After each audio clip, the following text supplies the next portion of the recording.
Preman-preman pasar ini tuh sering malakin di pasar. Ternyata dia tuh harus nyuri tali pocong yang disuruh ngumpulinnya itu nggak cuma satu.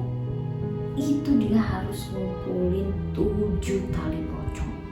Halo guys, welcome back my YouTube channel Misteri Malam. Jumpa lagi sama gue. Kali ini gue mau ceritain cerita horor lagi nih.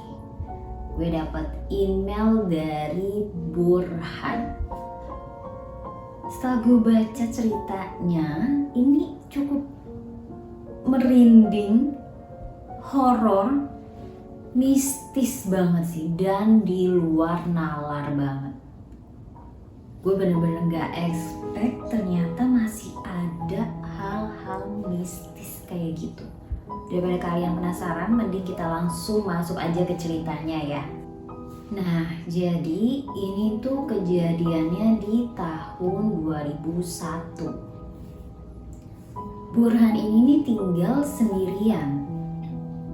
Ya karena kakak-kakaknya nih udah pada nikah. Orang tuanya juga sudah meninggal. Nah, di zaman itu lagi zamannya preman pasar yang punya ilmu kebal, alias ya dia tuh kayak punya ilmu yang tahan kebal, kayak entah di iniin pisau tangannya nggak berdarah, ditusuk dia nggak berdarah, ya pokoknya yang hal mistis gitu deh. Terus preman-preman pasar ini tuh sering malakin di pasar-pasar dan sering dapet jatah setiap hari dari pasar yang mereka palakin. Nah, Burhan nggak mau nyebutin lah nama pasarnya, ya karena mungkin sensitif ya. Kita rahasiain aja nama pasarnya ya. Nah, katanya kalau mau jadi preman di situ itu harus berduel dulu sama preman pasar yang paling berkuasa di daerah itu. Nah, karena Burhan tergiur sama, ya tahulah ya, mendapatkan uang dengan cara cepat melalui malakin orang-orang di pasar. Jadi Burhan ini cari guru yang bisa ngasih ilmu kebal ke Burhan. Terus akhirnya Burhan dikenalin lah nih sama dukun yang ngerti soal ilmu kebal. Nah, temennya ini namanya Farhan. Burhan dibawa ke Mbah Imron namanya. Nah, pas Burhan udah sampai di rumah Mbah Dukun Imron, ternyata dia tuh harus nyuri tali pocong yang baru meninggal maksimal itu 7 hari. Kebayangkan, dia harus ngumpulin tali pocong yang baru meninggal maksimal 7 hari. Merinding banget sih. Dan Burhan disuruh ngumpulinnya itu gak cuma satu. Itu dia harus ngumpulin 7 tali pocong. Gak kebayang sih gue, seram banget. Nah, karena Burhan ini gak mau miskin terus, ya udah tuh, dia akhirnya sanggupin dong syarat-syarat Mbah Imron. Ya mungkin karena Burhan juga kepepet, dia gak mau miskin terus katanya. Ya udah tuh, dia akhirnya jalanin. Nah, Burhan ini selalu tiap malam ngambilnya. Dan itu pun dia selalu lihat kondisi dulu, situasinya sudah aman atau belum. Ya walaupun sebenarnya Burhan ini katanya takut, ya tapi gimana lagi. Dia mau cepet kaya melalui jalur instan. Ya udahlah, dia kumpulin itu setiap malam, dan dia itu nyarinya benar-benar sendirian. Dia selalu merhatiin siapa yang baru meninggal, terus dimakamin di mana. Kebayang kan? Serem banget sih. Seniat itu Burhan, saking pengen kaya dalam waktu cepat. Nah, sekitar sebulanan akhirnya Burhan bisa ngumpulin tuh 7 tali pocong.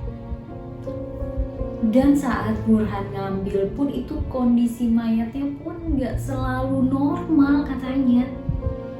Itu ada yang korban kecelakaan, ada yang korban bunuh diri, ataupun kayak korban tabrak lari. Serem banget sih. Ya tapi mau gimana, Burhan katanya paksain ambil. Ya udah tuh, pas udah kekumpul semua, Burhan langsung ke rumahnya Mbah Imron untuk ngasihin 7 tali pocong itu. Tapi pas Burhan udah mau ke rumahnya Mbah Imron, ternyata Mbah Imron itu udah meninggal 3 hari yang lalu katanya. Burhan di situ benar-benar bingung banget. Dia bingung harus diapain syarat-syarat yang disuruh sama Mbah Imron itu. Kebayang kan? Ya udah tuh, Burhan di situ langsung balik aja ke rumah dengan rasa kecewa, kesel. Ya karena dia ngerasa usahanya ini kayak sia-sia. Ya udahlah tuh, Burhan balik ke rumahnya, dia istirahat, tidur. Nah, 7 tali pocongnya itu dia taruh di dalam lemari. Nah, pas Burhan ini mau tidur, sekitar jam 12-an itu tiba-tiba lemarinya itu gerak-gerak sendiri dong. Burhan di situ benar-benar kaget banget. Dan itu lemarinya tuh kayak ada yang ngetok-ngetok dari dalam. Ya Burhan penasaran lah, kok tiba-tiba dia gerak sendiri nih lemari, terus ada yang ngetok-ngetok. Burhan buka lah lemarinya. Pas dia buka, ternyata di dalamnya itu ada mayat gantung diri dong. Itu benar-benar gantung diri di dalam lemari dia. Burhan di situ kaget, dia langsung teriak, langsung keluar rumah. Pas dia mau keluar rumah, buka pintu, di depan rumah dia ternyata ada mayat yang korban kecelakaan. Dan itu benar-benar langsung ngeliatin Burhan kayak yang dendam gitu. Dan di situ mukanya itu benar-benar rusak banget. Kayak mukanya itu penuh darah, hancur. Dan hancurnya itu kayak yang muka keseret aspal, kebayangkan. Dan ngeliatin Burhan itu kayak bener-bener dendam banget. Nah di situ Burhan langsung pingsan, bener-bener pingsan di depan rumahnya. Ya karena mungkin Burhan saking ketakutannya, dia bener-bener langsung 2 makhluk sekaligus. Nah pas dia udah sadar, itu dia bangun-bangun udah di rumah Pak RT. Pak RT langsung nanya lah, "Kamu kenapa, Han?" Ya di situ Burhan nggak mau jujur ya, karena dia juga takut. Mau bilang jujur pun dia takut, karena dia udah ngumpulin syarat-syarat yang aneh. Nah Burhan bilang ke Pak RT ya dia habis jatuh aja lah, karena dia takut kalau harus cerita jujur. Nah pas sudah agak mendingan, Burhan mau balik nih ke rumahnya. Tapi pas dia baru mau bangun balik ke rumahnya, itu dia tiba-tiba ngeliat mayat yang gantung diri ada di kerumunan warga yang lagi ngumpul di deket Burhan. Dan itu benar-benar sambil melototin Burhan. Burhan di situ benar-benar kaget banget. Dia terus baca-baca doa ayat pendek supaya makhluk itu hilang, tapi nggak hilang-hilang. Burhan di situ benar-benar ketakutan banget. Yaudah tuh akhirnya dia alihin pembicaraan ke Pak RT supaya dia nggak ketakutan ngeliatin makhluk itu. Nah di saat dia lagi ngobrol sama Pak RT, itu tiba-tiba di dapur rumahnya Pak RT ada mayat gantung diri itu benar-benar nyata, jelas banget kelihatan sama Burhan. Burhan di situ benar-benar kaget, dia ketakutan banget karena itu posisinya pagi-pagi. Dan itu Burhan benar-benar kayak diteror, padahal tuh masih pagi. Ya udah tuh, akhirnya Burhan mutusin untuk pulang. Dia mau langsung ke rumah Farhan. Dia langsung mau nanya gimana nih caranya balikin 7 tali pocong itu.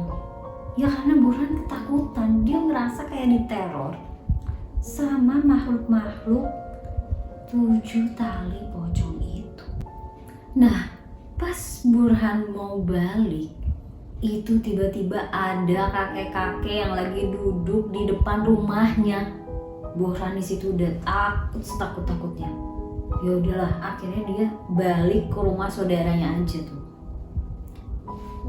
Nah, pas dia mau balik ke rumah saudaranya,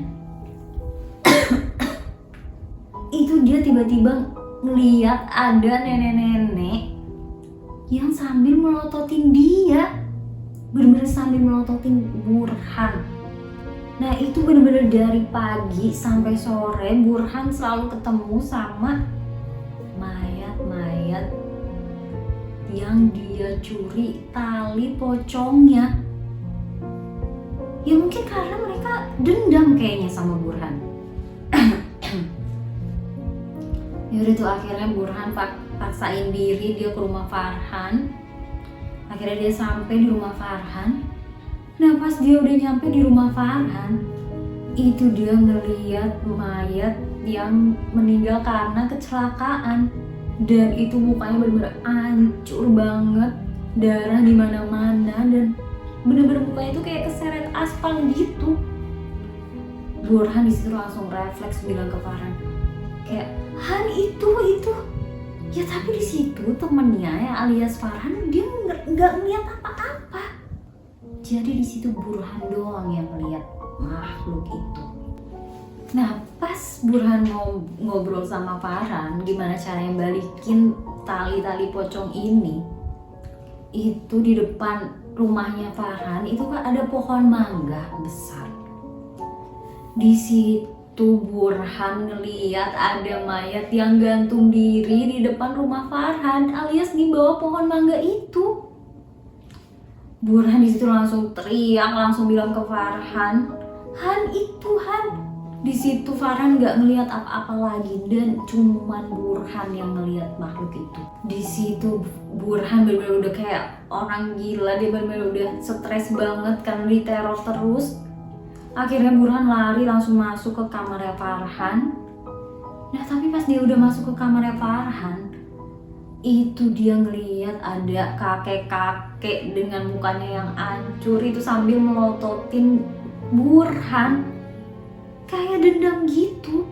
Dan di situ muka kakek-kakeknya benar-benar udah mulai hancur banget. Di situ Burhan langsung lari keluar kamar, dia lari ke ruang tamunya Farhan. Tapi pas dia sampai di ruang tamunya Farhan, itu dia ngeliat nenek-nenek lagi dong, alias nenek-nenek yang mayatnya dia curi talinya itu, tali pocongnya. Dan di situ muka nenek-neneknya itu juga udah mulai hancur banget, sama persis kayak makhluk yang dia lihat sebelumnya. Burhan di situ bener-bener udah kayak orang stres banget, ketakutan, dia lari-lari, bener-bener ketakutan karena ya yang ngeliat tuh cuman Burhan. Dan di situ nenek-nenek itu lagi uncang-uncang kaki gitu. Ya udah tuh, Burhan langsung lari ke arah Farhan, dia ceritain semuanya. Tapi pas Burhan cerita ke Farhan, Burhan ngeliat di pojokan itu ada mayat yang meninggal karena kecelakaan lagi. Dan itu mukanya benar-benar penuh darah semuanya. Burhan di situ langsung pingsan karena saking ketakutannya. Dan lagi-lagi pas dia bangun, tersadar, benar-benar langsung sadar, itu dia udah dikerumunin warga, benar-benar rame banget. Nah, pas dikerumunin warga, itu ternyata warga-warga itu berdampingan sama makhluk-makhluk yang dia ambil tali pocongnya. Itu benar-benar semuanya ada di situ ngeliatin ke Burhan. Dari mayat yang kecelakaan, bunuh diri atau korban tabrak lari, itu sambil melototin Burhan. Dan di situ Burhan benar-benar langsung teriak seteriak-teriaknya sampai warga-warga itu kaget. Nah, Burhan di situ pingsan lagi. Nah, pas dia udah bangun lagi, sadar lagi, makhluk-makhluk itu tuh masih ada, masih ngelilingin Burhan. Dan itu Burhan benar-benar kayak diteror terus-terusan. Sampai jam 2-an pun masih diteror. Yaudah tuh akhirnya Burhan lari ke masjid. Akhirnya dia nemuin ustadz, dia konsul lah sama ustadz. Dia ceritain semuanya ke ustadz. Nah, ustadznya di situ langsung bilang gini ke Burhan, kamu ini udah keterlaluan. Saya nggak janji bisa bantu kamu ya. Nah, Burhan ini disuruh tidur di masjid sama ustadz. Nah, karena Burhan ngerasa dia tuh udah 3 hari bener-bener kayak orang gila, karena ketakutan diteror terus sama makhluk-makhluk yang dia curi tali pocongnya. Ya udah tuh di situ dia sama nginep di masjid, tidur di masjid, dia ngaji, sholat, pokoknya rajinin ibadah sama berdoa sama Allah SWT. Tapi pas di saat dia udah beres ngaji, sholat, dia ngeliat ke arah jendela masjid. Itu lagi-lagi dia ngeliat makhluk yang meninggal karena kecelakaan yang dia curi tali pocongnya. Dan itu benar-benar nyata banget, dia penuh darah sambil ngeliatin ke Burhan. Dan ada makhluk yang gantung diri di dekat masjid, alias itu mayat korban gantung diri yang Burhan curi juga tali pocongnya. Dan itu lidahnya benar-benar sambil menjulur keluar dan darah pun di mana-mana dan melototin Burhan. Bayangkan, serem banget sih. Yaudah tuh akhirnya Burhan langsung mutusin lari ke rumah ustadz. Tapi pas dia mau lari ke rumah Pak Ustadz, itu dia ketemu sama hantu korban kecelakaan. Dan itu benar-benar nyata banget, dia ngeliat jelas banget penuh darah, mukanya hancur yang keseret aspal. Dan itu matanya benar-benar gak ada satu, itu mukanya benar-benar hancur banget. Ya udah tuh Burhan paksain lari ke rumahnya Pak Ustadz. Udah tuh akhirnya dia sampai di rumah Pak Ustadz. Pas dia udah sampai di rumah Pak Ustadz, akhirnya Pak Ustadz mau bantuin Burhan. Tapi Burhan syaratnya itu harus ngaku dan minta maaf sama warga kampung karena atas ulah dia yang nyuri 7 tali pocong. Nah, sebelum Burhan minta maaf ke warga kampung, Burhan nih di rumah Pak Ustadz dulu, dia ketiduran nih saking capeknya. Yaudah nih bangun-bangun dia udah subuh. Sebelum dia minta maaf ke warga kampung, Ustadz nyuruhin Burhan nih sholat dulu di masjid. Yaudah tuh, akhirnya Burhan sholat subuh di masjid. Nah, pas Burhan jalan mau sholat subuh di masjid, itu di jalan dia ngeliat mayat yang gantung diri ada di pohon dengan lidahnya yang menjulur, dan itu sambil nunjuk ke Burhan. Dan pas dia jalan lagi, ada mayat korban kecelakaan yang mukanya hancur, matanya gak ada satu. Dan itu benar-benar Burhan diteror terus-terusan.